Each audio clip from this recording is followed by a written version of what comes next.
The Lives of the Saints by Father Alban Butler. October 28th, St. Neot, Anchoret. To this holy hermit is generally ascribed the glorious project of the foundation of our first and most noble university, in which he was King Alfred's first advisor.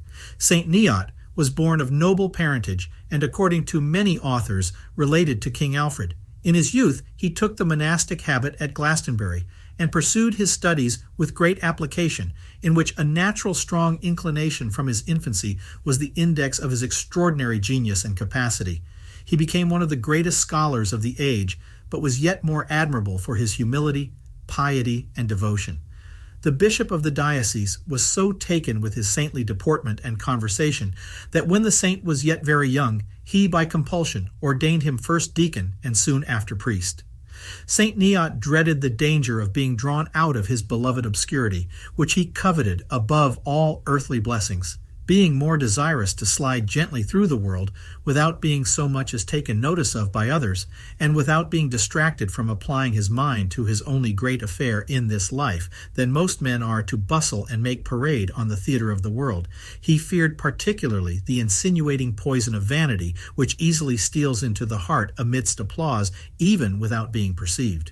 Therefore, with the leave of his superior, he retired to his solitude in Cornwall, which was then called St. Gereers, from a British saint of that name, but is since called, from our holy Anchoret, Neot, Stoke. In this hermitage he emaciated his body by rigorous fasts, and nourished his soul with heavenly contemplation, in which he received great favors of God, and was sometimes honored with the visits of angels.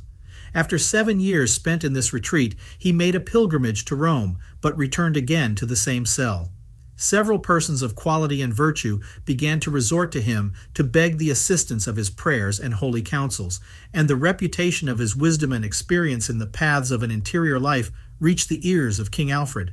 That great prince from that time, especially while he lay concealed in Somersetshire, to the death of the holy hermit, frequently visited him, and doubtless, by his discourses, received great light, and was inflamed with fresh ardor in the practice of virtue. St. Neot's counsels were also to him of great use for regulating the government of his kingdom. Our saint particularly recommended to him the advancement of useful and sacred studies, and advised him to repair the schools of the English founded at Rome, and to establish others at home, both which things this king most munificently executed.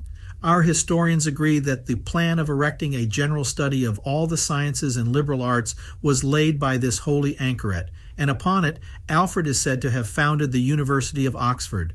By his advice the king invited to his court Aserius, a monk of Menevia or St. David's in Wales, Grimbald, a monk of St. Bertin, from whom part of the chancel in St. Peter's Old Church at Oxford is called, to this day, St. Grimbald's seat, and John the Saxon, from Old Saxony, whom he nominated abbot of the new monastery which he founded at Athelinge in Somersetshire.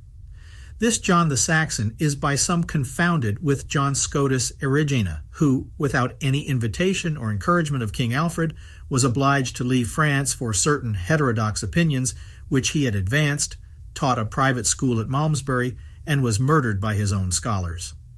Alford, Wood, and Camden, upon the authority of certain annals of Worcester, make St. Neot the first professor of theology at Oxford, but this seems not consistent with the more ancient authentic accounts of those times, and St. Neot seems to have died about the time when that university was erected in 877, or, according to Tanner, 883.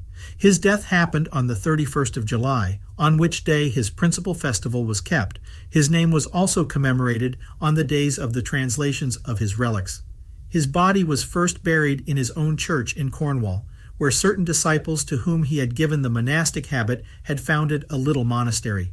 His relics, in the reign of King Edgar, were removed by Count Ethelric and his famous lady Ethelfleda out of Cornwall into Huntingdonshire and deposited at Ainulfsbury, since called St. Neot's or St. Need's, where an abbey was built by Count Alfric, which bore his name. When Oscatil was the 9th abbot of Crowland, his sister Leviva, to whom the manor of Ainulfsbury belonged, caused these relics to be transferred to Crowland, but they were afterwards brought back to the former church, which from that time took the name of St. Neot's. Many memorials of this saint were preserved at Glastonbury, with an iron grate, or rather a step made of iron bars, upon which the holy man used to stand at the altar when he said Mass, being of a very low stature, as John of Glastonbury and Malmesbury testify. Aserius assures us that King Alfred experienced the powerful assistance of St. Neot's intercession when the saint had quitted this mortal life. Being much troubled in his youth with temptations of impurity, he earnestly begged of God that he might be delivered from that dangerous enemy, and that he might rather be afflicted with some constant painful distemper.